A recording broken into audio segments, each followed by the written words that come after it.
pass the test.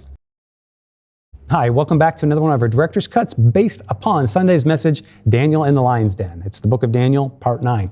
And if you go back and read that, you'll learn that the major test that Daniel was through, that he was being promoted, a conspiracy was against him, from his foes who wanted his position and wanted him gone, did not want a Jew leading the nation, that they lied, conspired in order to get a law passed that would condemn him. And Daniel does not give in to the pressures of idolatry, and he continues to hold to his integrity and worships the one true God. And that gets him thrown into the lion's den. And here's the important thing, is we often focus that he was thrown in and rescued, but that's important too. But that he held his integrity through the process, through that threat, and on the other side of that, having passed that test, he rose in rank even higher. His enemies were vanquished, and he prospered greatly. So you know what, I'm telling you this, God has a plan for your life, and it is not the same tomorrow as it is today. God wants to give you an increase in purpose. Now, sometimes we talk about God bringing prosperity and success in churches and in Christians. People think of monetary things. We must learn that God's success is defined differently than the world's.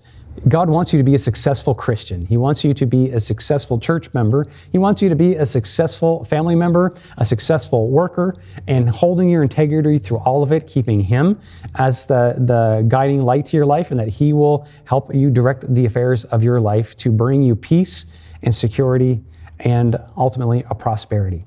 This is a very interesting perspective that often gets messed up of don't let the prosperity drive your faith. Let your faith end up resulting in passing the test where God's going to level you up because you've proven faithful with little, just like Daniel did here. He proved faithful on a very big thing and was given even more. Daniel became very powerful after this. And now, once back in earlier, we learned that because of Daniel's actions with interpreting Nebuchadnezzar's dream, that Nebuchadnezzar put into place the right for Jews to worship across the whole nation, uninterrupted, and that everybody must pay respect to this.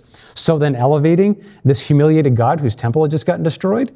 And now we see that the Persians have now just ratified that again. So Daniel twice in his career was able to establish freedom of religion empire-wide for the Jews in reverence for the Most High God. So when you pass the test, we can learn that from Daniel. He passed the test, that God's got more for us tomorrow, and it might come through a bit of difficulty first, but if we pass that test, God's going to put us on to the next level.